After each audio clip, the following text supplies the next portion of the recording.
আসসালামু আলাইকুম। আমি আশরাফুল ইসলাম, সাথে আছি আরেকটি নতুন ভিডিও নিয়ে। এবারে ভিডিওটি আমার করলা জমি প্রস্তুতি নিয়ে।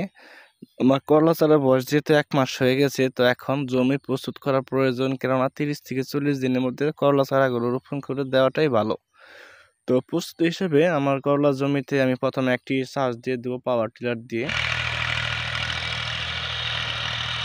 সম্পূর্ণ জমিতে ভালোভাবে একটি মতো চাষ দেওয়ার পর এই জমিতে আমি প্রতি শতকে 1.5 কেজি পরিমাণ চুনাপাথর ছিটিয়ে দেবো। চুনাপাথরগুলো বাজারে কিনতে পাওয়া যায়, যেগুলো অনেক পাথর আকার থাকে। সেগুলোতে পানি দিয়ে রাখলে রাত্রে সকালে ঝরঝর হয়ে যায় এবং এগুলো জমিতে ছিটাতে সুবিধা হয়। তো আপনারা এগুলো বাজারে কিনতে পারবেন।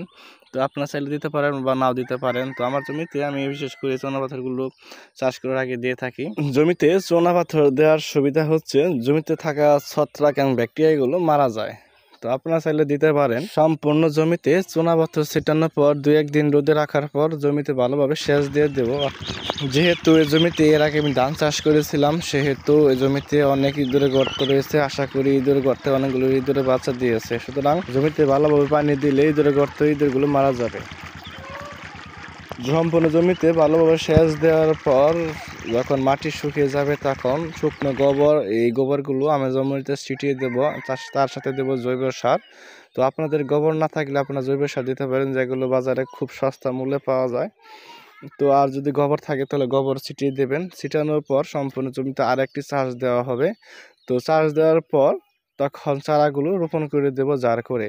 তো সম্পূর্ণ প্রসেসটি 10 দিনের মতো লাগবে, 10-12 দিন। যে তোমার চারা এখন 30 দিন বয়স, তো 40 দিনের ভিতরে চারাগুলো আশা করি রোপণ করতে পারবো। তো পরের ভিডিওটি পেতে চ্যানেলটি সাবস্ক্রাইব করে রাখবেন। Thank you for watching this video.